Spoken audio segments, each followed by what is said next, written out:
আল্লাহ বলেন, ফাকুলু মিনহা ওয়া আতইমুল বাঈসাল ফাকির, তোমরা নিজেরা খাও এবং দরিদ্রদেরকে খাওয়াও। সুতরাং অন্যদেরকে খাওয়ানোর ব্যাপারে এটার গুরুত্ব এবং ফজিলত অপরিসীম।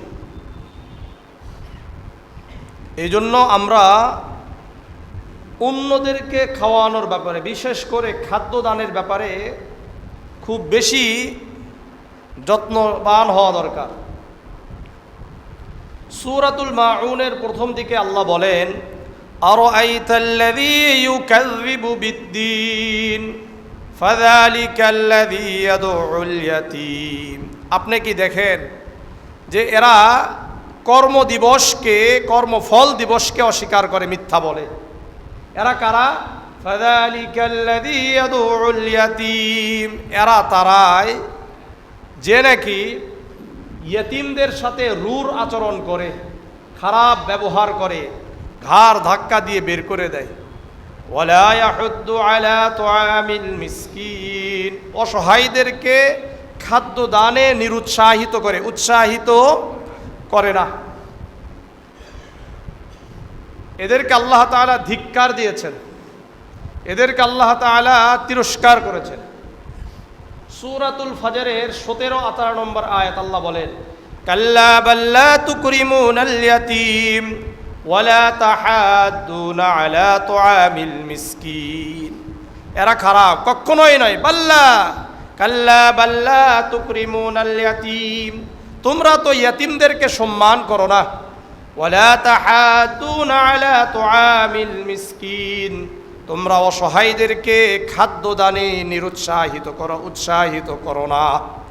সুতরাং যারা নিরুৎসাহিত করে, উৎসাহিত করে না, খাদ্য দানে নিরুৎসাহিত করে, এদেরকে আল্লাহ তাআলা হুমকি দিয়েছেন, এদেরকে নিয়ে আল্লাহ তাআলা তিরস্কার করেছেন। সুতরাং এটার গুরুত্ব অপরিসীম। রাসূল করিম সাল্লাল্লাহু আলাইহি ওয়াসাল্লাম যখন গারে হিরা থেকে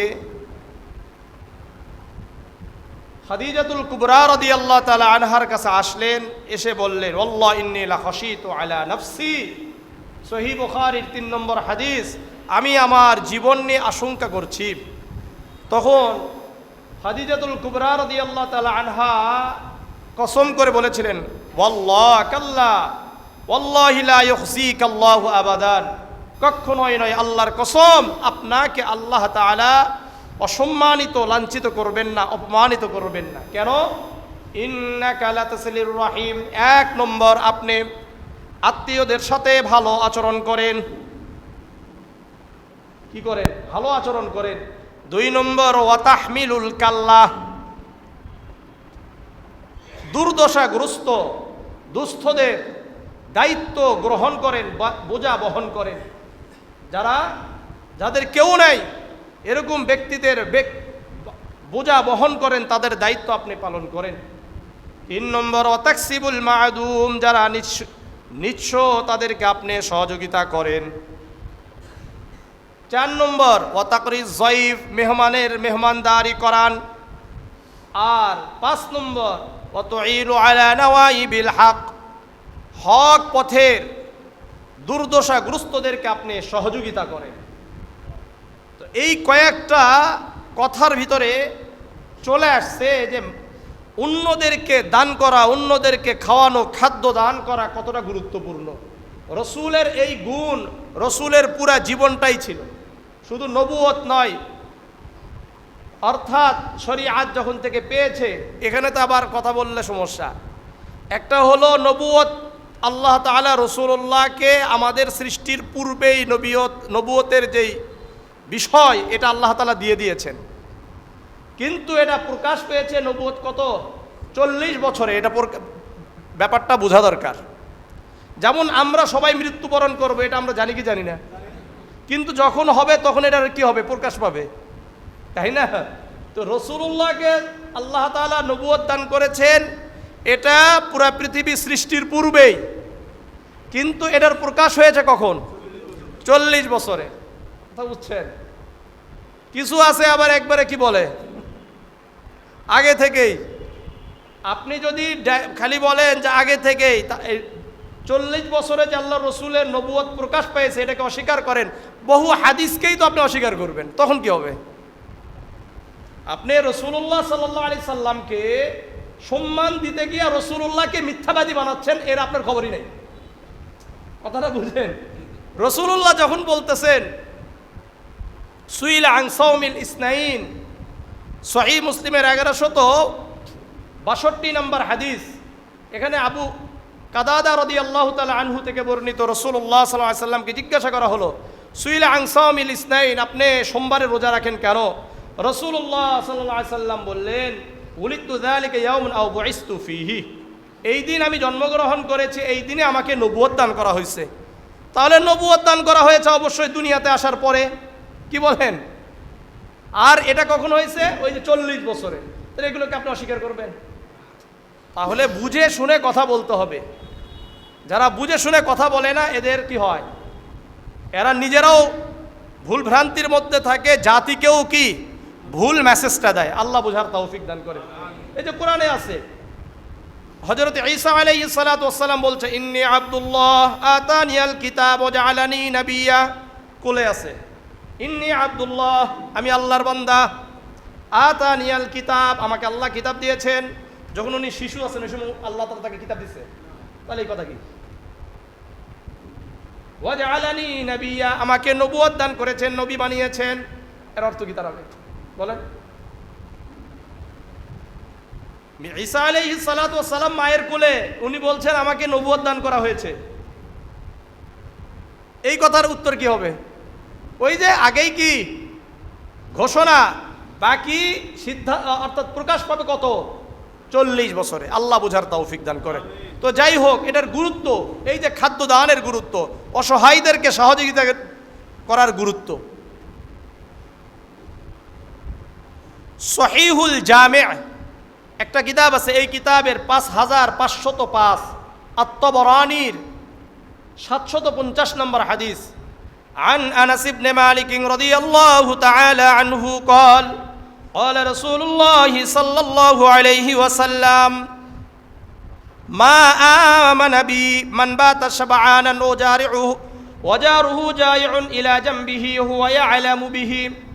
আনাস ইবনে মালিক রাদিয়াল্লাহু তাআলা আনহু বর্ণনা করেন, আল্লাহর রাসূল সাল্লাল্লাহু আলাইহি ওয়াসাল্লাম বলেন মা আমানা বি মান বাতা শাবআনান, ওই ব্যক্তি আমার উপর ঈমান আনে নাই যে ব্যক্তি তৃপ্ত সহকারে খাবার খেয়ে ঘুমিয়েছে, ওয়াজারুহু জাইউন ইলা জামবিহি, আর তার প্রতিবেশী ক্ষুধার্ত ছিল, হুয়া ইয়ালামু বিহি, আর সে তা জানে। আমি মনে করলেন রাতে তৃপ্ত সহকারে খেয়ে ঘুমিয়েছি, আর আমি এটা জানি আমার প্রতিবেশী ক্ষুধার্ত অবস্থায় রাত কাটিয়েছে। আল্লাহর রাসূল বলেন ওই ব্যক্তি তো আমার উপর ঈমানই আনে নাই, ওই ব্যক্তি আমার উপর ঈমানই আনে নাই। আদাবুল মুফরাদ, ইমাম বুখারীর একটা কিতাব, 111 নম্বর হাদিস। আনিস জুবাইর রাদিয়াল্লাহু তাআলা আনহু ইয়াকুল سمعت النبي صلى الله عليه وسلم يقول ليس المؤمن الذي يشبع وجاره جائع। আব্দুল্লাহ ইবনে জুবাইর রাদিয়াল্লাহু তাআলা আনহু বলেন আমি আল্লাহর রাসূলকে বলতে শুনেছি, আল্লাহর রাসূল বলেন ওই ব্যক্তি মুমিন নয় যে ব্যক্তি নিজে পরিতৃপ্তি সহকারে খাওয়া দাওয়া করে কিন্তু তার প্রতিবেশী অতৃপ্ত ক্ষুধার্ত। নিজে খুব খায় আর প্রতিবেশী ক্ষুধার্ত থাকে, রাসূল বলেন ওই ব্যক্তি মুমিনই হতে পারবে না। এই জন্য মুমিন হওয়ার জন্য শর্ত প্রতিবেশীকে খাদ্য দান। সহিহ বুখারীর 7376 নম্বর হাদিস। عن جرير بن عبد الله رضي الله تعالى عنه قال قال رسول الله صلى الله عليه وسلم لا يرحم الله من لا يرحم الناس। জারির ইবনে আব্দুল্লাহ রাদিয়াল্লাহু তাআলা আনহু বর্ণনা করেন আল্লাহর রাসূল সাল্লাল্লাহু আলাইহি ওয়াসাল্লাম বলেন আল্লাহ তাআলা ওই ব্যক্তিদের উপর দয়া করবেন না যেই ব্যক্তি মানুষের উপর দয়া করে না। আল্লাহ তাআলা তাদের উপর দয়া করবেন না যারা মানুষের উপর দয়া করে না। এখন দেখেন আমাদের ভিতরে দয়া আছে কিনা? দয়া এটা খুব গুরুত্বপূর্ণ। আপনার অন্তরে অন্যের প্রতি দয়া কাজ করে কিনা এটা দেখতে হবে। যদি দেখেন যে আপনার অন্তর অন্যদের প্রতি দয়াশীল নয়, তাহলে বুঝবেন যে আপনি মুমিন না। আপনি কি না? মুমিন না। এটা কিন্তু সবাই আমরা জানি কার অন্তর কতটা অন্যের প্রতি দয়াশীল, অন্যের প্রতি দয়া হয়, এটা চেক করা দরকার। আল্লাহ বুঝার তৌফিক দান করেন, আল্লাহ বুঝার তৌফিক দান করেন, আল্লাহ বুঝার তৌফিক দান করেন। সৎ কর্মশীলদের একটা বড় পরিচয় হলো তারা অন্যদেরকে নিঃস্বার্থে আল্লাহর জন্য খাওয়াবে। কার জন্য? আল্লাহর জন্য খাওয়াবে। এবং তারা জান্নাতে পানীয় পান করবে কাফুরের সাথে, অর্থাৎ তার গ্লাস। সূরাতুদ দাহরের 5 নম্বর থেকে 9 নম্বর আয়াত আল্লাহ বলেন, ইন্নাল আবরারা ইয়াশরাবুনা মিন কাসিন কানা মিজাজুহা কাফুরা। নিশ্চয় সৎ কর্মশীল যারা রয়েছে তারা পানীয় পান করবে জান্নাত থেকে কাফুরের। আইনাই ইয়াশরাবু বিহা ইবাদুল্লাহি ইউফাজ্জিরুনাহা তাফজীরা। এমন ঝর্ণা থেকে তারা পানি পান করবে যেখান থেকে আল্লাহ তাআলার বান্দারা পানি পান করে। ওই ইউফাজ্জিরুনাহা তাফজীরা। আর ওই ঝর্ণা যেখানে ইচ্ছা সেদিক দিয়ে প্রবাহিত করতে পারবে। জান্নাতে যাবে, যাওয়ার পরে মনে করবে যে এদিক দিয়ে পানি আসলে ভালো হয়, ওদিক দিয়ে তার জন্য পানি আসবে। ইউফুনা বিন-নাযরি ওয়া ইয়াখাফুনা ইয়াওমান কানা শাররুহু মুস্তাতিরা। এই যে সৎকর্মশীল যারা জান্নাতে গিয়ে ঝর্ণা থেকে পানি পান করবে, এদের একটা বড় বৈশিষ্ট্য, এরা যা ওয়াদা করবে ওয়াদা পূর্ণ করবে। ওয়া ইয়াখাফুনা ইয়াওমা ইউফুনা বিন-নাযর। এরপরে আল্লাহ তাআলাকে ভয় করবে, আর ওই দিনের ভয় করবে যেই দিন ভয়ঙ্কর হবে। ওয়াইতুইমুনা আত-তাআম আলা হুব্বিহি মিসকিনা ওয়া ইয়াতীমা ওয়া আসীরা। এই সৎকর্মশীল যারা আছে এরা আল্লাহ তাআলার সন্তুষ্টির জন্য অসহায়দেরকে খাওয়াবে, ইয়াতীমদেরকে খাওয়াবে, আর যারা কয়েদি এদেরকে খাওয়াবে। ইন্নামা নুতইমুকুম লিওয়াজহিল্লাহ লা নুরিদু মিনকুম জাযাআন ওয়ালা শুকুরা। আর তারা বলবে, ইন্নামা নুতইমুকুম লিওয়াজহিল্লাহ, আমরা তোমাদেরকে খাওয়াই আল্লাহর জন্য। কার জন্য? ইন্নামা নুতইমুকুম লিওয়াজহিল্লাহ, আল্লাহ তাআলার সন্তুষ্টি অর্জনের জন্য। লা নুরিদু মিনকুম জাযাআন ওয়ালা শুকুরা, আমরা তোমাদের কাছ থেকে কোনো প্রতিদান চাই না, আমরা তোমাদের থেকে কোনো কৃতজ্ঞতা চাই না। এখানে ভালো করে বুঝেন, মাসলা আছে এখানে। এই আয়াত থেকে আল্লাহ বলেন ইন্নামা নুতইমুকুম লিওয়াজহিল্লাহ, তারা বলবে আমরা তোমাদেরকে খাওয়াই কার জন্য? লা নুরিদু মিনকুম, তোমাদের থেকে কোনো প্রতিদান চাই না। তাহলে আমি কাউকে 10 টাকা দিয়ে বললাম তুমি আমার জন্য দোয়া করবা, এটা কি প্রতিদান? কি প্রতিদান না? ভালো করে বুঝেন। মসজিদকে টাকা দেওয়ার পরে বলা হলো যে হুজুর দোয়া করেন, কি এটা? কথা বলেন না কেন? ভালো করে বুঝেন। ফকির আসছে, তাকে আপনি কিছু খাবার দিয়েছেন, দিয়ে বলেন যে কি দোয়া করেন, দোয়া চাইলেন, প্রতিদান চাইলেন। ইন্নামা নুতইমুকুম লিওয়াজহিল্লাহ, ভালো করে বুঝেন মাসলা। লা নুরিদু মিনকুম জাযাআন, তোমাদের কাছ থেকে কোনো প্রতিদান চাই না। ওয়ালা শুকুরা, আবার আমরা অনেক সময় বলি না, এরে আমি এত কিছু দিছি, এ কৃতজ্ঞ নয়। আপনি প্রতিদানও চাইতে পারবেন না, আশা করতে পারবেন না যে ওই ব্যক্তি আপনার কৃতজ্ঞ হোক, এটাও চাওয়া যাবে না। পুরাটাই করতে হবে কার জন্য? আল্লাহর জন্য। এই আয়াত দলিল ভালো করে বুঝেন। এখন থেকে কারা কারা 10 টাকা দিয়ে 1000 টাকা দিয়ে বলবেন যে হুজুর দোয়া করেন? আপনি এমনি দোয়া চান, সমস্যা নেই। হাদিয়া দিবেন, দান করবেন মসজিদকে, অথবা কাউকে আপনি হাদিয়া দিবেন, আপনি আলেমকে হাদিয়া দিবেন, কখনো দোয়া চাইতে পারবেন না। ফি সাবিলিল্লাহ, এটা আল্লাহর জন্য দিতে হবে। উলামায়ে কেরামদেরকে দিলে তাকে ভালোবেসে দিতে হবে, প্রতিদান নয়। আপনার উলামায়ে কেরামদের সাথে সম্পর্ক থাকলে আপনি জান্নাতি হবেন, এটা মনে করলেন অনেকটা গ্যারান্টি। কথা বুঝেন নাই? আপনাদেরকে এগুলোর উপর আমি অনেকগুলো হাদিস শুনাইছি। ওদিকে যাচ্ছি না। আর অন্যদেরকে দান, মসজিদকে দান করার পরে দোয়া চাইতে পারবেন না, এটা প্রতিদান হয়ে যায়। আপনি কাউকে কিছু দেওয়ার পরে কি করতে পারবেন না, দোয়া চাইতে পারবেন না। এমনি দোয়া চান, কোনো সমস্যা নাই। কথা আমি বুঝাইতে পারতেছি? এই আয়াত থেকেই বলা হচ্ছে যে লা নুরিদু মিনকুম জাযাআন, কোনো প্রতিদান চাওয়া যাবে না, ওয়ালা শুকুর, কোনো কৃতজ্ঞতাও চাওয়া যাবে না। আল্লাহ বুঝার তৌফিক দান করেন। তাহলে অন্যদেরকে যদি আমি আপনি খাওয়াই, তাহলে আমরা সৎকর্মশীলদের অন্তর্ভুক্ত হব। আমরা এমন ঝর্ণা থেকে পানি পান করব, যেই ঝর্ণাকে আমরা যেমন ইচ্ছা তেমনভাবেই প্রবাহিত করতে পারবো। সুবহানাল্লাহ, বুঝে আসছে? আল্লাহ আমাদেরকে কবুল করেন, আল্লাহ আমাদেরকে কবুল করেন। আপনি অন্যদেরকে খাওয়াবেন, অন্যদের উপর দয়া করবেন, আল্লাহ তাআলা আপনাদের উপর, আমাদের উপর দয়া করবেন।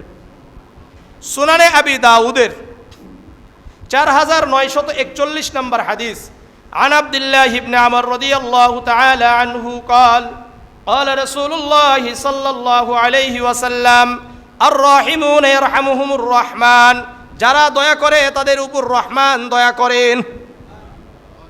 আমরা যারা অন্যের উপর দয়া করব, রহমান আল্লাহ তাদের উপর দয়া করবেন। ইরহামু আহলাল আরদি ইয়ারহামুকুম মান ফিস সামা, আল্লাহ রাসূল বলেন তোমরা জমিনবাসীর উপর দয়া করো, আল্লাহ তোমাদের উপর দয়া করবেন।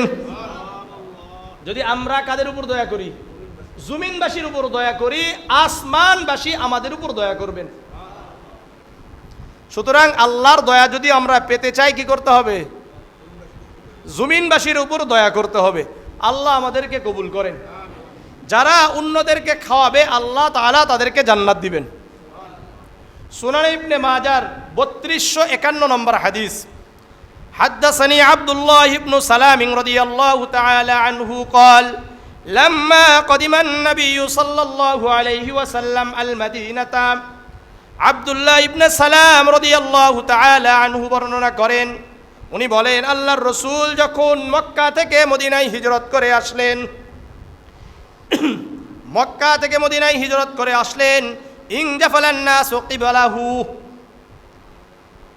মানুষেরা দলে দলে আল্লাহর রাসূলকে দেখার জন্য অগ্রসর হলো, চলে গেলেন। ওয়াকিল قد قدم رسول الله صلى الله عليه وسلم قد قدم رسول الله صلى الله عليه وسلم قدم رسول الله صلى الله عليه وسلم সালাসান, আর পুরা মদিনার মধ্যে এই এলান করে দেওয়া হলো, ঘোষণা করা হলো 3 বার, আল্লাহর রাসূল এসেছেন, আল্লাহর রাসূল এসেছেন, আল্লাহর রাসূল এসেছেন। ফাজিতু বিন নাস, আব্দুল্লাহ ইবনে সালাম ওই সময় মুসলমান হন নাই। আব্দুল্লাহ ইবনে সালাম রাদিয়াল্লাহু তাআলা আনহু বলেন আমিও মানুষদের সাথে আল্লাহর রাসূলকে দেখতে গেলাম। কাকে দেখতে গেছে? আল্লাহর রাসূলকে দেখতে গেলাম। ফালাম্মা তাবায়য়ানতু ওয়াজহাহু আরাফতু আন্না ওয়াজহাহু লাইসা বিওয়াজহি কাযাব, আমি আল্লাহর রাসূলের চেহারা মোবারক যখন প্রথম দেখলাম, আমার কাছে স্পষ্ট হয়ে গেল এই চেহারা কোনো মিথ্যাবাদীর চেহারা হতে পারে না। চেহারাটা কি নয়? মিথ্যাবাদীর চেহারা নয়। আগে যে অনেকে বলছে যে মুহাম্মদ মিথ্যাবাদী, কিন্তু আমি যখন আল্লাহর রাসূলের মুহাম্মাদের চেহারা দেখলাম, আমার কাছে এটা একেবারে দিনের আলোর নাই, সূর্যের আলোর নাই স্পষ্ট হয়ে গেল যে এই চেহারাটা মিথ্যাবাদীর চেহারা নয়।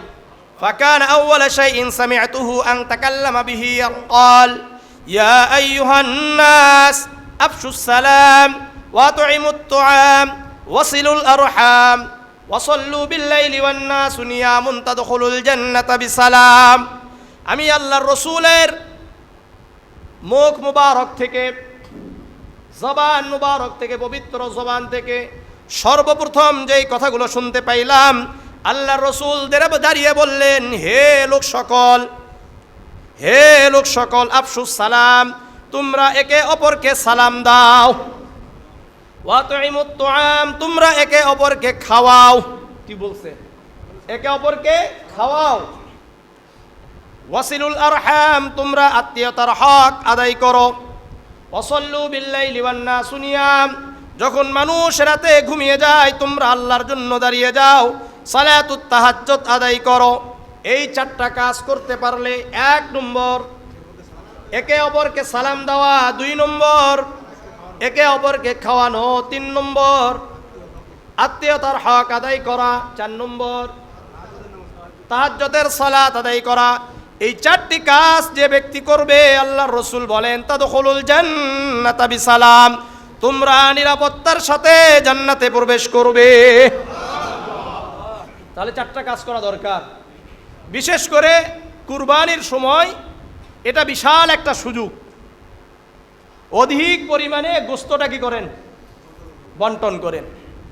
নিজে কম রেখে অন্যদেরকে দেন, সবাইকে দিবেন, সবাইকে দেওয়ার জন্য চেষ্টা করুন। বিশেষ করে আপনার সাথে যারা চলাফেরা করে, আপনার আশেপাশে কিন্তু কুরবানি দেয় নাই, দেওয়ার সামর্থ্য এখন বর্তমান নাই, কিন্তু আবার বুঝতেও দেয় না, আবার কি করে না, বুঝতেও দেয় না, এরকম ব্যক্তিদেরকে খুঁজে খুঁজে দেওয়া। আমার কথা বুঝাইতে পারছি? 5 ওয়াক্ত নামাজে আপনার আশেপাশে থাকে, কিন্তু কিনা উনি কুরবানি দিতে পারে নাই, আপনার উচিত হবে খুঁজে খুঁজে তাদের বাড়ি পর্যন্ত পৌঁছায় দেওয়া। কারণ তারা তো অন্যদের মতো ফকির যারা আছে, যারা এমনি করে, এরা তো এটা হলো একটা প্রফেশনাল হিসেবে নিয়ে নিছে। নামাজও নাই, কিছুও নাই, এমনকি ঈদের নামাজ পর্যন্ত পড়ে না, জুমার নামাজ পর্যন্ত পড়ে না। এটা একটা ব্যবসা, এটা নয়। এবং এটা নিয়ে যাওয়ার পরে তো তারা আবার অন্য জায়গায় বিক্রিও করে দেয়। এদের আগে আগে আপনার প্রতিবেশী যারা আছে এদেরকে আগে দেখেন, এরপরে তো যারা আসবে তাদেরকে তো ফিরে দেওয়া ঠিক নয়। আসলে অবশ্যই কিছু কি করবেন, দিয়ে দিতে হবে। কিন্তু উচিত হলো আপনার আশেপাশে, আপনার বাড়িতে থাকেন, আপনার বাসায় ভাড়া থাকেন, আপনার যাদের মাধ্যমে আপনার রিজিকের আল্লাহ ব্যবস্থা করছেন, আপনারা এটা অন্যভাবে নিতে পারেন। আমি এটাই বলি, ভাড়াটিয়ার মাধ্যমে বাড়িওয়ালাদের রিজিকের আল্লাহ ব্যবস্থা করেন। কারণ তারা যদি ভাড়া না থাকতো আপনি কাঙ্গাল হয়ে থাকতেন, এটা তো বুঝেন না, অথচ আপনি আবার তাদের সাথে খারাপ আচরণ করে। লজ্জা থাকা দরকার। আল্লাহ বুঝার তৌফিক দান করেন। যাদের মাধ্যমে আপনার রিজিকের ব্যবস্থা হয় তাদের সাথে আপনি খারাপ আচরণ করেন, এর থেকে জঘন্য কাজ আর কি হতে পারে? এই জন্য বাড়িওয়ালার সাবধান। আপনার রিজিক আসতেছে তাদের মাধ্যমে, আপনি কি করেন? বসে খালি ঘুরেন এলাকায়। তারা চাকরি করে করে এনে মাসিক আপনাকে বেতন দেয়, আপনি সেখান থেকে খান। তারা যদি এলাকা থেকে চলে যেত আপনি কি করতেন? বলেন, আমার উত্তরটা দেন। আছে কাজ করে খাওয়া লাগবে, বা এই বাড়ি রেখে আপনি কি করবেন? বাড়ি যদি আপনার 10 তলা বিল্ডিং হয়, যদি আপনার ভাড়াটিয়া না থাকে আপনি কি করবেন বলেন? চাউল কি এমনি আসবে? গোশত এমনি আসবে? গরু, বড় বড় গরুগুলো কি এমনি আসবে? কার থেকে আসে? এই ভাড়াটিয়ারা চাকরি করে, বোনাস পাচ্ছে, আপনাদেরকে বেতন দিচ্ছে, ওই বেতন দিয়ে আপনারা বড় বড় গরু করে নিয়ে আসতেছেন। কথাটা কি ঠিক না? আল্লাহ বুঝার তৌফিক দান করেন। আরেকটা হাদিস শুনেন, মুসনাদে আহমদের 1867 নম্বর হাদিস।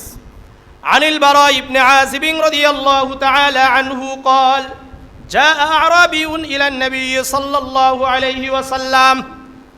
বারা ইবনে আযিব রাদিয়াল্লাহু তাআলা আনহু বলেন, আল্লাহর রাসূলের কাছে এক গ্রাম্য ব্যক্তি আসলেন, এসে বললেন, আল্লিমনি আমালান ইউদখিলুনিল জান্নাহ, ইয়া রাসূলুল্লাহ, আমাকে এমন একটি আমল শিক্ষা দেন যে আমল আমি করলে ওই আমল আমাকে জান্নাতে প্রবেশ করে দিবে।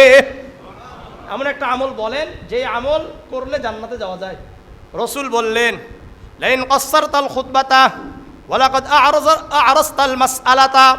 তুমি কথাটা একেবারে সংক্ষিপ্ত বলেছো, কিন্তু এটার গুরুত্ব অপরিসীম, অনেক বড় কথা জিজ্ঞাসা করেছো। তুমি যদি জান্নাতে যেতে চাও, আল্লাহর রাসূল বলেন, আতিকিন নাসমাতা আফুক্কার রাকাবা, তুমি গোলাম আজাদ করে দাও। ওয়া তুইমিল জাইআ, গোলাম আজাদ করতে পারো না, মানুষদেরকে খাওয়াও। ওয়াসকিজ জামআন, মানুষদেরকে পানি পান করাও, মানুষদেরকে খাবার খাওয়াও, মানুষদেরকে পানি পান করাও, এটাই তোমাদেরকে জান্নাতে নিয়ে যাবে। জামিআ তিরমিজির 1855 নম্বর হাদিস। عن عبد الله بن عمر رضي الله تعالى عنه قال قال رسول الله صلى الله عليه وسلم اعبدوا الرحمن واطعموا الطعام وافشوا السلام تدخلوا الجنة بسلام। আব্দুল্লাহ ইবনে আমর রাদিয়াল্লাহু তাআলা আনহু বর্ণনা করেন, আল্লাহর রাসূল সাল্লাল্লাহু আলাইহি ওয়াসাল্লাম বলেন, তোমরা রহমানের ইবাদত করো। কার? আবার বলেন, উবুদুর রহমান, এখানে কিন্তু রহমান বলছেন, তোমরা রহমানের ইবাদত করো, দয়াবানের ইবাদত করো। ওয়াতইমুত তুআম, খাবার খাওয়াও। এখানে দয়াটা নিয়ে আসার জন্য উবুদুল্লাহ বলে নাই, তোমরা আল্লাহর ইবাদত করো এটা বলে নাই। কি বলছে? উবুদুর রহমান। এমন একটা গুণের নাম বলছেন যেই গুণের মাধ্যমে আমরা যদি অর্জন করতে পারি আমরা অন্যদের উপর কি হব? দয়াবান হব। করো। ওয়াতইমুত তুআম, তোমরা একে অপরকে খাওয়াও, গরিবদেরকে খাওয়াও, অসহায়দেরকে খাওয়াও। ওয়াফশুস সালাম, তোমরা একে অপরকে সালাম দাও। তাদখুলুল জান্নাতা বিসালাম, তোমরা নিরাপত্তার সাথে জান্নাতে প্রবেশ করো। তাহলে কতটা গুরুত্বপূর্ণ খাওয়ানো। সহিহ বুখারীর 12 নম্বর হাদিস, عن عبد الله بن عمر رضي الله تعالى عنه قال أن رجلا سأل النبي صلى الله عليه وسلم أي الإسلام خير। আব্দুল্লাহ ইবনে আমর রাদিয়াল্লাহু তাআলা আনহু বর্ণনা করেন, আল্লাহর রাসূল সাল্লাল্লাহু আলাইহি ওয়াসাল্লামকে একজন ব্যক্তি জিজ্ঞাসা করলেন, আইয়ুল ইসলামি খায়রুন, ইসলামের মধ্যে সবচেয়ে উত্তম কাজ কি? আল্লাহর রাসূল বললেন, তুতইমুত তুআম ওয়া তাকরাউস সালাম আলা মান আরাফতা ওয়া মান লাম তারিফ, তুমি মানুষদেরকে খাওয়াও, পরিচিত অপরিচিত সবাইকে সালাম দাও। এই সালামের আমল আর খাওয়ানোর আমল খুবই গুরুত্বপূর্ণ, খুবই গুরুত্বপূর্ণ। বুঝে আসছে? যে ব্যক্তি অন্যদেরকে খাওয়াবে আল্লাহ তাদেরকে খাওয়াবেন। সহিহ আত-তারগীব ওয়াত-তারহীব, ইমাম মুনজির রাহিমাহুল্লাহর কিতাব, ইমাম ইবনে হাজার আসকালানি পরবর্তীতে সংক্ষিপ্ত করেছেন এই কিতাবটা। এই কিতাবে 556 নম্বর হাদিস, عن عبد الله بن مسعود رضي الله تعالى عنه قال يحشر الناس يوم القيامة أعرى ما كانوا قط। আব্দুল্লাহ ইবনে মাসউদ রাদিয়াল্লাহু তাআলা আনহু বর্ণনা করেন, মানুষদেরকে কিয়ামতের ময়দানে উঠানো হবে বিবস্ত্র অবস্থায়, এমন বিবস্ত্র কখনো ছিল না। এমন বস্ত্রহীন অবস্থায় কিয়ামতের ময়দানে মানুষদেরকে উঠানো হবে, এমন বিবস্ত্র অবস্থায় তারা কখনোই দুনিয়াতে ছিল না। ভালো করে বুঝেন, এমনভাবে বিবস্ত্র অবস্থায় উঠানো হবে যে আমরা ওরকম কোনোদিন বিবস্ত্র অবস্থায়, বস্ত্রহীন অবস্থায় ছিলাম না।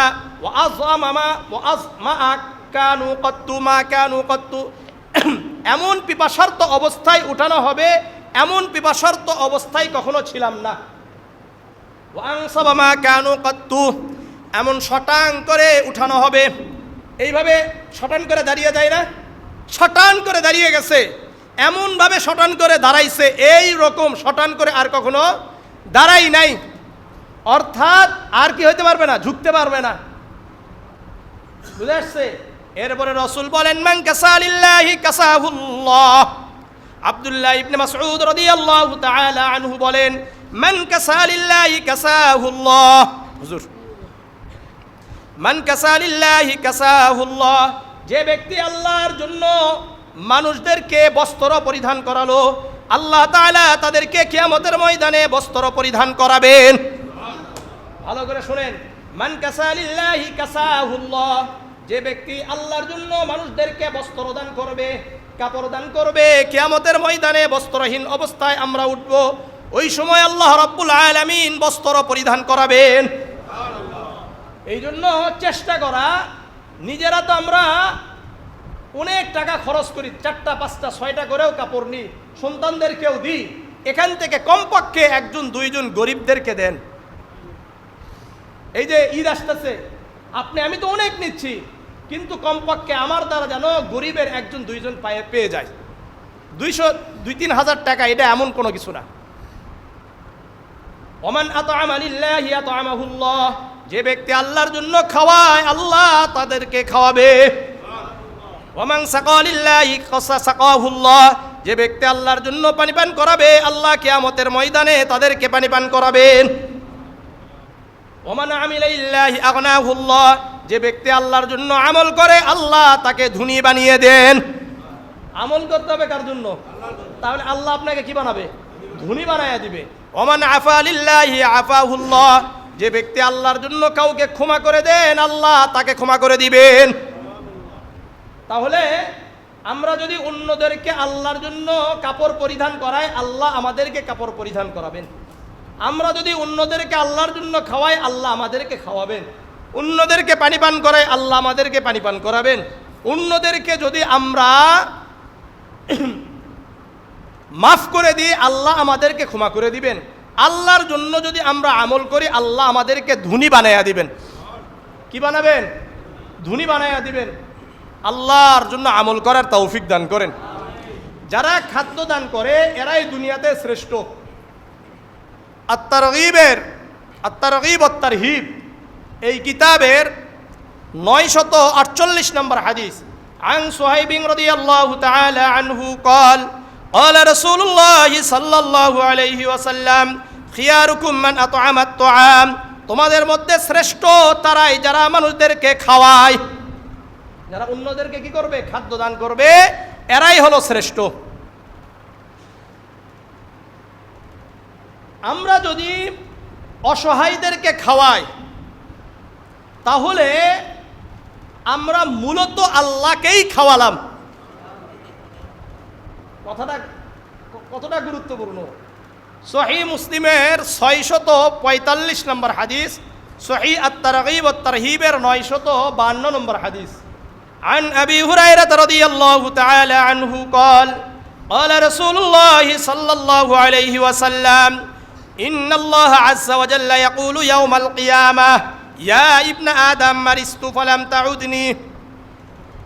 আবু হুরায়রা রাদিয়াল্লাহু তাআলা আনহু বর্ণনা করেন, আল্লাহ রাসূল সাল্লাল্লাহু আলাইহি ওয়াসাল্লাম বলেন, কিয়ামতের ময়দানে আল্লাহ বলবেন, ইয়া ইবনা আদম, হে আদমের সন্তান, মারিস্তু, আমি অসুস্থ ছিলাম, ফালাম তাউদুনি, তুমি তো আমার সেবা করো নাই। আল্লাহ কি বলছেন? আমি অসুস্থ ছিলাম, তুমি আমার সেবা করো নাই। এখন আমরা আল্লাহকে বলবো, ইয়া রব্বি কাইফা আউদুক, আমি আপনার সেবা করব কিভাবে? আনতা রব্বুল আলামিন, আপনি বিশ্ব জগতের প্রতিপালক, আপনি তো জগৎ সমূহের প্রতিপালক, আমি আপনার সেবা করব কিভাবে? এই প্রশ্ন কার কাছে? আল্লাহর কাছে। তখন আল্লাহ কি বলবেন? কি দেখেন, আমা আলিমতা আন্না আবদি ফুলানান মারিজ, তুমি কি জানো না আমার অমুক বান্দা অসুস্থ ছিল, আমার অমুক বান্দা তোমার প্রতিবেশী অসুস্থ ছিল, তোমার এলাকায় একজন ব্যক্তি অসুস্থ ছিল, তুমি কি এটা জানো না? ফালাম তাউদহু, তুমি তো তার সেবা করো নাই। আমা আলিমতা আন্নাকা লাউ আত্তাহু লাওয়াজাত্তানি যালিকা ইনদাহু, তুমি যদি তার সেবা করতে, সেখানে আমার সেবা করা হয়ে যেত। তুমি যদি তার সেবা করতে, মূলত কার সেবা করতে? আমারই সেবা করতে। আবার আল্লাহ বলবেন, ইয়া ইবনা আদম, হে আদমের সন্তান, ইস্তাতামতুকা, আমি তোমার কাছে খাবার চেয়েছিলাম, ফালাম তুতঈমনি, তুমি তো আমাকে খাবার খাওয়াও নাই, তুমি তো আমাকে খাবার খাওয়াও নাই। তখন আবার আমরা বলবো, কাইফা উতঈমুকা ওয়া আনতা রব্বুল আলামিন, আয় আল্লাহ, আপনি তো জগৎসমূহের প্রতিপালক, আমি আপনাকে খাওয়াবো কিভাবে? আবার আল্লাহ বলবেন, আমা আলিমতা লাউ ইস্তাতামাকা বুদি ফুলানুন, আমার অমুক বান্দা তোমার কাছে খাবার চেয়েছিল, ফালাম তুতঈমহু, তুমি তো তাকে খাবার খাওয়াও নাই। তুমি কি জানো না, লাউ ইস্তাতামাকা লাউ আতআমা হু, যদি তুমি তাকে খাওয়াতে, আতআমতাহু, যদি তুমি তাকে খাওয়াতে, মূলত তুমি আমাকেই খাওয়াতে। কাকে খাওয়াতে? লাওয়াজাত্তানি, আমাকেই, যালিকা ইনদি, তুমি সেখানে আমাকেই পেয়ে যেতে, এর অর্থ আমাকেই খাওয়ানো হতো। আবার আল্লাহ বলবেন, ইয়া ইবনা আদম লাউ ইস্তাসকাইতুকা, আমি তোমার কাছে পানি চেয়েছিলাম, ফালাম তাসকিনি, তুমি তো আমাকে পানি পান করাও নাই। তখন আমরা বলবো, কাইফা আসকিক, আমি আপনাকে কিভাবে পানি পান করাবো? ওয়া আনতা রব্বুল আলামিন, আপনি তো জগৎ সমূহের প্রতিপালক। তখন আল্লাহ বলবে, এই লাউ, তোমার কাছে কি আমার অমুক বান্দা পানি চাই নাই? ফালাম তাসকি, তুমি তো তাকে পানি পান করাও নাই। লাউ সাকাইতাহু, তুমি যদি তাকে পানি পান করাইতা, ওয়াজাত্তা যালিকা ইনদি, তুমি তো মূলত আমাকেই পানি পান করাতে।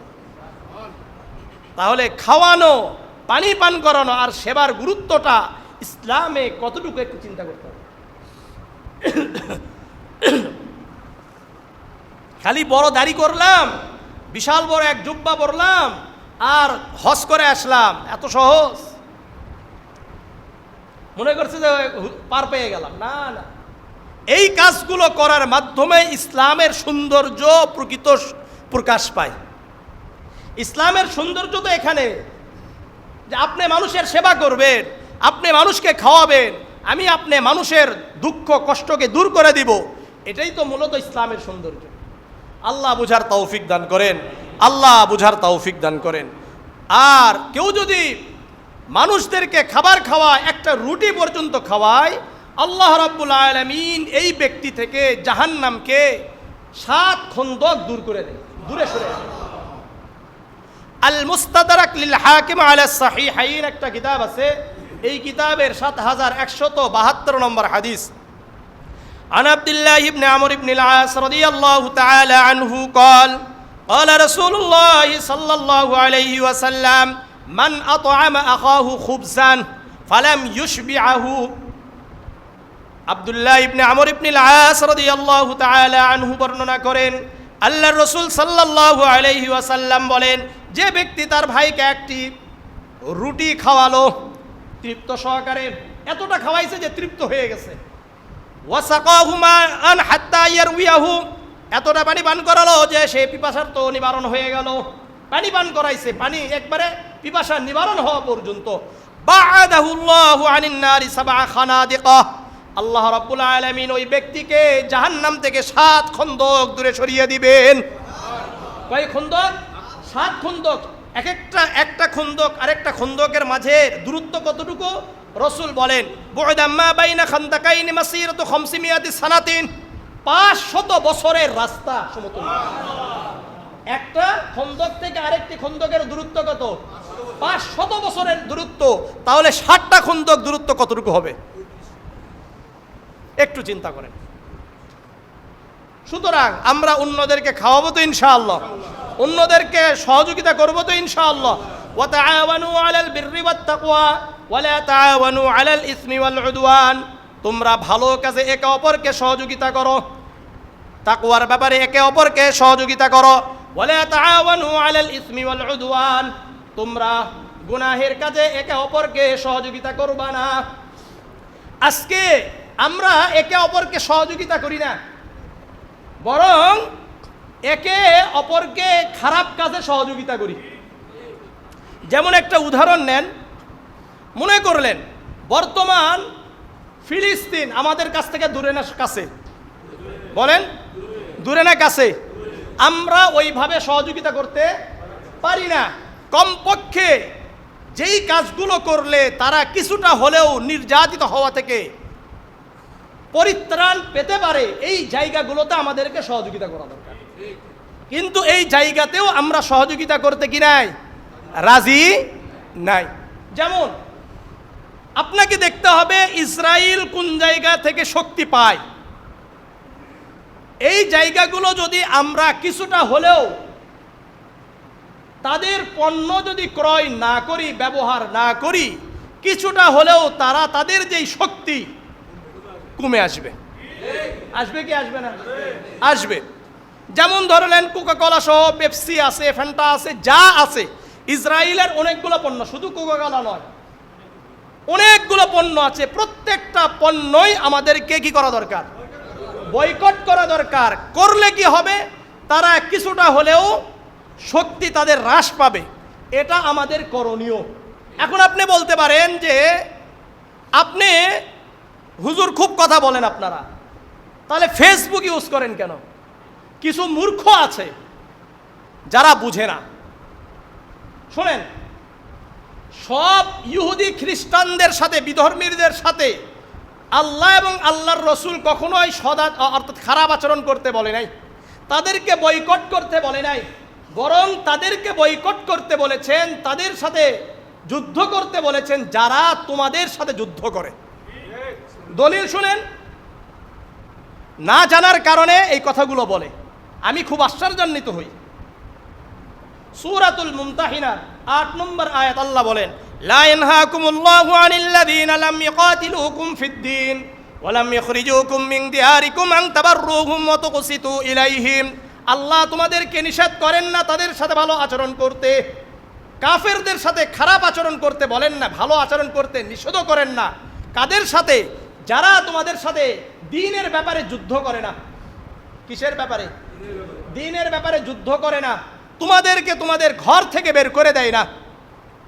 ইসরায়েল বর্তমান ফিলিস্তিনের মুসলমানদের সাথে কি নিয়ে যুদ্ধ করছেন? দ্বীন নিয়ে যুদ্ধ, ধর্ম নিয়ে যুদ্ধ, মসজিদ আকসাকে নিয়ে যুদ্ধ। এটা দ্বীনের যুদ্ধ না অন্যের যুদ্ধ? এবং ফিলিস্তিন এটা কাদের? মুসলমানদের। তাদের ঘর থেকে তাদেরকে বের করে দিচ্ছে। এখন আমাদের করণীয় কি? তারা তো তাদের জায়গা থেকে যাদের শক্তি আছে তারা যুদ্ধ করছে, আমাদের এখান থেকে করণীয় কি বলেন? আমাদের করণীয় হলো তারা যেই জায়গাগুলো থেকে শক্তি পায় ওই জায়গাগুলো আমাদের এখানে আছে কিনা, যদি থাকে ওই জায়গাগুলো তাদের যেন একটু হলেও শক্তি কি হয়ে যায়, কমে যায়, এই কাজ আমাদের করা দরকার। এখন বলবেন হুজুর ফেসবুক, ওই যে আগেই বললাম ফেসবুক, ইউটিউব, এগুলোর মাধ্যমে তারা আগ্রাসন চালাচ্ছে। এই যে যারা একটা কি করছে, বিজ্ঞাপন করেছে, এটা কিসের মাধ্যমে করছে? তারা মানুষদেরকে মেসেজ দিচ্ছে যে এটা কাদের নয়, ইসরায়েলি পণ্য নয়। এখন আপনি যদি ব্যবহার না করতেন আপনি এটা জানতে পারতেন? তাহলে তো সবাইকে গ্রাস করে নিত। এক। দ্বিতীয় নাম্বার, এটা যদি আপনি ব্যবহার না করেন তাহলে আপনি তাদের আগ্রাসনের বিরোধিতা কিভাবে করবেন? আর ফেসবুক যেহেতু এখানে আপনাকে সুযোগ দিয়েছে যে গুনাহও করতে পারেন, আমলও করতে পারেন, সুযোগ আছে কি নাই? আপনি এর মাধ্যমে কোরআন তেলাওয়াত শুনতে পারেন কিনা, এর মাধ্যমে আপনি ইসলামিক আলোচনা শুনতে পারেন কিনা, আবার এর মাধ্যমে পর্নোগ্রাফি অর্থাৎ খারাপ ছবিও দেখা যায়। দুটার শক্তি আপনার ভিতরে আছে, এখানে আপনাকে বাধ্য করছেন। হ্যাঁ, ফেসবুক যদি আপনাকে বাধ্য করতো গুনাহ করতে তাহলে এটাকেও বয়কট আপনাকে করতে হতো। বুঝে আসছে?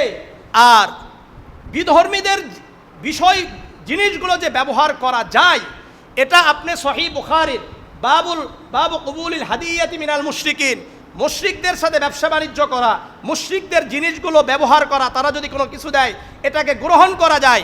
এই সমস্ত মুশরিক যারা আপনার ক্ষতি করে না, যারা আপনার ক্ষতি করবে না, তাদের সাথে আপনি ব্যবসা বাণিজ্যও রাখতে পারবেন, তাদের সাথে আপনি সব কিছু করতে পারবেন। হ্যাঁ, ব্যাপার হলো যদি দেখেন যে তাদের তুলনায় মানে তাদের যা আছে মুসলমানরাও এরকম কোনো কিছু তাদেরও আছে, তখন আপনি কাটটা করবেন, মুসলমানেরটা করবেন। ধরে নেন এই এলাকায় একজন নামাজি ব্যবসায়ী আছে আর একজন মুসলমান বেনামাজি আছে, কাটটাই কিনবেন? সাধারণ নামাজিরটা কিনবেন। কিন্তু যদি নামাজি না থাকে তাহলে সবগুলো বেনামাজি, এখন কি করবেন? এখন দেখতে হবে যে মুসলমানকে এইভাবে আস্তে আস্তে আপনাকে যেতে হবে। আপনাকে তো কি করে নাই, বাধ্য করে নাই। খারাপ কাজ করতে তারা কি বাধ্য করতেছে না তো। বেনামাজি যে সেও তো আপনাকে নামাজ পড়তে দিচ্ছে। তো সুতরাং এইগুলোকে বোঝা দরকার। আর যদি বলেন এগুলো সব তাদের, আমি বলবো বীজগণিতকে যদি দুনিয়া থেকে আপনি কি করেন, সরিয়ে ফেলেন দুনিয়া থেকে, কম্পিউটার, ইউটিউব, কম্পিউটার আর ফেসবুক আর কি বলে মোবাইল, আপনি দুনিয়াতে খুঁজে পাবেন না। আপনি যদি বলেন যে এটা বিধর্মীদের আবিষ্কার, আমি বলবো বীজগণিতকে আপনি সাইড করে ফেলান, তাহলে এটা পান কিনা দেখেন। বীজগণিতের আবিষ্কারক কে? আল জাবের ইবনে হাইয়ান। ইনি কে, মুসলমান না হিন্দু? কথা কয় না, না খ্রিস্টান? বলেন, ইতিহাস দেখেন, শোনেন, বিজ্ঞান এটা একক কারণ নয়। বিজ্ঞান বিশ্বে যত মানুষ আসছে, মানব সভ্যতা সবারই অবদান আছে এখানে। এটা যেমন মুসলমানদের অবদান আছে, এটা ইহুদি খ্রিস্টানদের অবদান আছে। এটা একক কারো সম্পত্তি নয়, এটা একক কারো কি নয়, সম্পত্তি নয়। ইনশাল্লাহ একটা শুক্রবার নিব, যে শুক্রবারে মুসলমানদের বিজ্ঞানে মুসলমানদের অবদান নিয়ে আলোচনা করবো ইনশাআল্লাহ। বাকি আপনাদেরকে এটা ভালো করে বুঝে দিই যে এই কথা যারা বলবেন যে আপনি কথায় কথায় এটা বয়কট করেন, ওটা বয়কট করেন, তা ফেসবুককে বয়কট করেন, আমি তাদেরকে বলতে চাই আপনি ইসলাম বুঝেন না।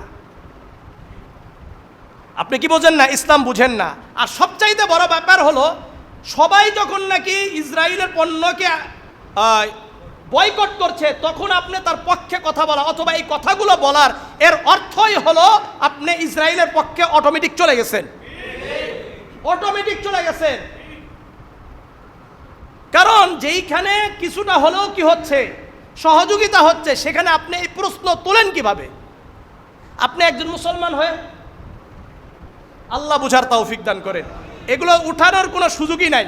এই জন্য পড়াশোনা করেন, দেখেন রাসূলুল্লাহ সাল্লাল্লাহু আলাইহি সাল্লাম, সাহাবারা কোন কোন বিধর্মীদের সাথে কেমন আচরণ করছে, তাহলে আপনার আমার কাছে কি হয়ে যাবে, স্পষ্ট হয়ে যাবে। একজন মুশরিক ধরেন, ভালো করে ধরেন, একজন মুশরিক সে আমাদের সহযোগী আছে না? আবার একজন নামধারী মুসলমান সে আমাদের বিরোধী আছে কি নাই? এই বাংলাদেশে নামধারী মুসলমান আছে কি নাই? নামধারী মুসলমান, ওই নামধারী মুসলমান থেকে ওই ইহুদি, ওই বিধর্মীরা আমাদের কাছে বেশি আপন, যারা কিনা আমাদের ক্ষতি করে না, যারা তাদের মতো করে তারা চলছে, এরা আমাদের জন্য ভালো না, কল্যাণকর নয়? আল্লাহ বুঝার তৌফিক দান করেন, আল্লাহ বুঝার তৌফিক দান করেন। তো আলহামদুলিল্লাহ, আমাদের এই সামনে কুরবানি আসছে, এই কুরবানিতে আমরা কি করব? ইনশাআল্লাহ আমরা অন্যদেরকে অধিক পরিমাণে দান করার জন্য চেষ্টা করব, এবং এটাকে কেন্দ্র করে ব্যাপক হারে আমরা পানীয় পান করি, কোমল পানীয় পান করি কি করি না? আমরা ইনশাআল্লাহ কমপক্ষে কোকাকোলা, পেপসি, স্প্রাইট সহ ইসরায়েলের যত পণ্য আছে নিজেরাও বর্জন করব, অন্যদেরকে বর্জনের জন্য আহ্বান করব, উৎসাহিত করব, এবং ওই সমস্ত দোকান থেকে আমরা কোনো পণ্য কিনব না যেই সমস্ত দোকানে এগুলো রাখে। আমার কথা বুঝছেন? আপনি অন্য দোকানে যান, সমস্যা কি? তাহলে আমাদের এলাকার দোকানদাররাও কি হবে, সচেতন হবে। আপনি কিছুদিন খায়েন না, তাদের থেকে কিছু নিয়েন না, দেখবেন এমনি কি হবে, অটোমেটিক এগুলো কি তারা ছেড়ে দিবে। আল্লাহ তাআলা আমাদের বুঝার তৌফিক দান করেন, আল্লাহ বুঝার তৌফিক দান করেন। তাহলে আজকে আমরা কি শুনলাম? অন্যদেরকে দানের ব্যাপারে আমরা আল্লাহ রসুলের হাদিসগুলো শুনলাম। তো আমরা ইনশাল্লাহ দান করবো তো ইনশাআল্লাহ। কাদেরকে দান করব আগে আমি বলেছি, ভালো করে মনে আছে তো নাকি? আপনার আত্মীয় স্বজন, আপনার প্রতিবেশী, যারা বিশেষ করে বাইরে বের হতে পারে না, আপনি জানেন যে আমার ওই ভাইয়ের একটু এখন বর্তমান কি আছে, একটু অবস্থা ভালো না, কুরবানি দিতে পারে নাই, তাদেরকে সহযোগিতা করব ইনশাআল্লাহ। এমন নয় যে আপনি আসেন ভাই নিয়ে যান, না, আপনার উচিত হবে আপনি যে কোনো মাধ্যমে তাকে পৌঁছায় দেওয়া। আমার কথা বুঝাইতে পারছি? কারণ সবাই বের হবে না, সবাই আসবে না, আর আসাটা ঠিক না, এটাই তো তার লজ্জাশীলতা। আমাদের উচিত হবে সেখানে পৌঁছায় দেওয়া। আর ঈদের রাত্রিতে অধিক পরিমাণে আমল করা, ঈদের সুন্নাহগুলো আমি আপনাদেরকে বলেছি, তারপরে সংক্ষিপ্ত আকারে বলে দিচ্ছি। ঈদের রাত্রিতে শেষ করি, ঈদের রাত্রিতে যারা আমল করবে, রাত্রি জাগ্রত হবে, ঈদের রাত্রিতে যারা দোয়া করে আল্লাহ তাআলা তাদের দোয়াকে ফিরিয়ে দেন না। হাদিসগুলো শুনেন মনোযোগ দিয়ে। 1 নম্বর, সিলসিলাতুজ যায়িফা, ইমাম নাসির উদ্দিন আলবানী রাহিমাহুল্লাহর কিতাব, এই কিতাবের 1452 নম্বর হাদিস, আন আবি উমামাহ আল-বাহিলি রাদিয়াল্লাহু তাআলা আনহু قال قال رسول الله صلى الله عليه وسلم خمس ليال لا ترد فيهن الدعوة, 5টি রাত্রিতে আল্লাহ তাআলা দোয়া কবুল করেন, ফিরিয়ে দেন না। 5টি রাত্রিতে দোয়া আল্লাহ কি করেন না, ফিরিয়ে দেন না। 1 নম্বর, আউয়ালু লাইলাতিন মিন রজব, রজবের প্রথম রাত্রি। 2 নম্বর, লাইলাতুন নিসফি মিন শাবান, শাবানের মধ্যরাত্রি অর্থাৎ শবে বরাতের রাত্রি। 3 নম্বর, লাইলাতুল ফিতর, ফিতরের রাত্রি। 4 নম্বর, লাইলাতুন নাহার, ঈদুল আজহার রাত্রি। 5 নম্বর, লাইলাতুল জুমআ, জুমার রাত্রি। কিসের রাত্রি? জুমার রাত্রি। এই 5 রাত্রিতে আল্লাহ তাআলা দোয়া কবুল করেন, ফিরিয়ে দেন না। 5 রাত্রিতে জাগ্রত থাকলে তার জন্য জান্নাত ওয়াজিব। সহিহ আত-তারগীব ওয়াত তারহিবের 667 নম্বর হাদিস, عن معاذ بن جبل رضي الله تعالى عنه قال قال رسول الله صلى الله عليه وسلم من أحيا الليالي الخمس, যে ব্যক্তি 5টি রাত্রি জাগ্রত থেকে ইবাদত করবে, ওয়াজাবাত লাহুল জান্নাহ, ওই ব্যক্তির জন্য জান্নাত ওয়াজিব। ওই ব্যক্তির জন্য জান্নাত কি ওয়াজিব। 1 নম্বর, লাইলাতুত তারবিয়া, তারবিয়ার রাত্রি, অর্থাৎ ঈদ জিলহজ মাসের 8 তারিখের রাত্রি, আজকের রাত্রি।